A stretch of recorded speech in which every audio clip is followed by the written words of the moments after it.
অস্ট্রেলিয়ার বিপক্ষে দ্বিতীয় ওয়ানডেতে দুটো সম্ভাব্য বদল আমি করতাম যদি আমি টিম ম্যানেজমেন্ট কিংবা দলের নীতি নির্ধারণী কোনো অংশ হতাম।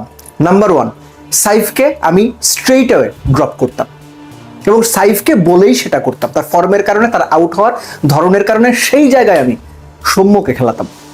নাম্বার টু, আমি মেহেদী হাসান মিরাজকে বিশ্রাম দিতাম। ক্যাপ্টেনকে ড্রপ করা যায় না, ক্যাপ্টেনকে বেঞ্চে বসানো যায় না। ক্যাপ্টেনের জন্য বিশ্রাম শব্দটা ব্যবহার করতে হয়। কি কারণে করতে হয় সেটা বোধহয় আপনারা বুঝতেই পারছেন। আমি মেহেদী হাসান মিরাজকে বিশ্রাম দিয়ে সেই জায়গায় রিশাদকে খেলাতাম। রিশাদ বিগ ব্যাশে খেলেছেন, অস্ট্রেলিয়ানরা তাকে খুব ভালো রিড করতে পারবে এটা আমি বিশ্বাস করি না। Rishad Dhaka premier division cricket লিগের এক ম্যাচে 84ও দিয়েছেন এবং সেটা বোধহয় 9 ওভারে। সো এটা সঠিক কথা না, বরং রিশাদই ম্যাচ উইনার হতে পারেন। সোজা কথায় মিরাজ, তার বদলে রিশাদ, সৌম্যকে খেলাতাম সাইফের বদলে। এই বদল দুটো আমি করতাম। বাংলাদেশ অস্ট্রেলিয়ার বিপক্ষে দ্বিতীয় ম্যাচ জিতেই সিরিজ নিশ্চিত করতে চাইবে, এটা আমি নিশ্চিত। কোনো রকম সুযোগ দেওয়া যাবে না। অস্ট্রেলিয়া চাপে রয়েছে, মেন্টালি পিছিয়ে রয়েছে। বাংলাদেশ যে ধরনের অ্যাগ্রেশন দেখিয়েছে মাঠে, এটা অতুলনীয়, অভূতপূর্ব, অচিন্তনীয়। আমরা কখন চিন্তা করিনি বাংলাদেশের কোনো বোলার 150-এ বল করে কোনো অস্ট্রেলিয়ান ব্যাটারের দিকে তেড়ে যাবে।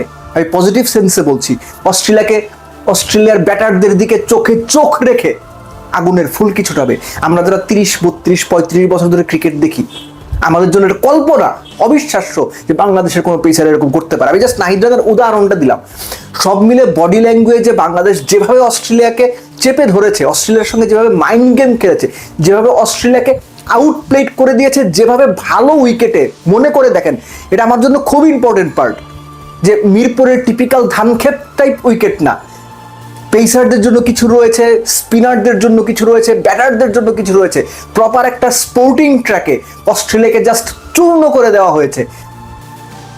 Simply brilliant. সো বাংলাদেশকে ওই ব্রিলিয়ান্ট জায়গা থেকে ওভার পারফর্ম করে আরো ব্রিলিয়ান্ট কিছু করতে হবে, আমি সেটা এক্সপেক্ট করি। আর সেটা করার জন্য প্রথম ম্যাচের একাদশ থেকে আমি জানি এটা হবে না, বাট স্টিল আমি এটা ফিল করি যে মিরাজকে বেঞ্চ করে রিশাদকে খেলানো যেতে পারে, বা মিরাজকে বিশ্রাম দিয়ে খেলানো যেতে পারে, বাট সাইফকে কিছু সময়ের জন্য হলো ড্রপ করা উচিত। একটা কথা বলা হয় যে সৌম্য অনেক সুযোগ পেয়েছেন, সত্যি। সৌম্য নিজের নামের প্রতি সুবিচার এখনো করতে পারেননি, সত্যি। সৌম্যর মতো আরো অনেকেই আছেন যারা আন্ডার পারফর্মার হয়েও দিনের পর দিন প্রচুর সুযোগ পেয়েছেন, পাচ্ছেন। Mehidy Miraz is one of them. 7 বলের ক্রিকেটে মানেন আর না মানেন, সাইফ কতদিন ধরে অফ ফর্মে আছেন, সুযোগ পাচ্ছেন না। সো সৌম্যকেও অন্তত টানা 7-8টা ম্যাচ খেলানো হোক, কারণ সৌম্যকে যেভাবে সুযোগ দেওয়া হয়েছে কামব্যাকের পরে, সেই সুযোগগুলো কিন্তু খুব বেশি আইডিয়াল সুযোগ হয়নি। এক ম্যাচ খেলেছেন, 2 ম্যাচ বাদ, পরপর এক ম্যাচে 90, এক ম্যাচে 40 করে পরের ম্যাচে বাদ, এরকম হয়েছে সৌম্যর সঙ্গে। সৌম্যকে সুযোগ দিন।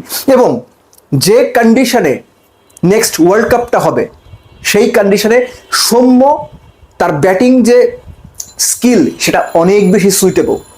এই জিনিসটা একটু মাথায় রাখবেন প্লিজ। কেননা মনে করে দেখেন, সৌম্যর যে ওয়ানডেতে হাইয়েস্ট স্কোর কত, 169 নিউজিল্যান্ডের কন্ডিশনে। সৌম্য টেস্টের হাইয়েস্ট স্কোর অনেকেই ভুলে গেছেন, সেটাও বোধ 149। ওই ম্যাচে আমি মাঠে ছিলাম, হ্যামিল্টনে। সো ওই ধরনের বাউন্সি কন্ডিশনে Soumya can be very effective. সেটা যদি মাথায় থাকে, সৌম্যকে বিশ্বকাপের আগে প্রস্তুত করেন এবং অস্ট্রেলিয়ার বিপক্ষে দ্বিতীয় ওয়ানডে থেকেই সেই প্রস্তুতির অংশ শুরু হোক। Anyways, Bangladesh favourite. প্রথম ওয়ানডের আগের দিন আলোচনায় স্পষ্ট করে বলেছিলাম, আমি এটা বিশ্বাস করি, এখনো বিশ্বাস করি। বাংলাদেশ শুধু ফেভারিট না, বাংলাদেশ সিরিজ জেতার জন্য ফেভারিট, এবং সেটা দ্বিতীয় ম্যাচ জিতে। আর অস্ট্রেলিয়ার মতো দলকে আপনি পরপর 2 ম্যাচ জিতে সিরিজ নিশ্চিত করবেন, এটা দুর্দান্ত ব্যাপার। বাংলাদেশ ডেফিনেটলি এই দুর্দান্ত কাজটা করতেই চাইবে। এবং অফকোর্স প্রথম ম্যাচে যেভাবে ডমিনেশন দেখিয়ে বা ডমিনেটিং পারফরমেন্স দেখিয়ে জিতেছে বাংলাদেশ, অস্ট্রেলিয়ার ওপর ছড়িয়ে ঘুরিয়ে যেভাবে ম্যাচ জিতেছে, দ্বিতীয় ম্যাচেও ঠিক এক্স্যাক্টলি ওই বাংলাদেশকেই দেখতে চাই।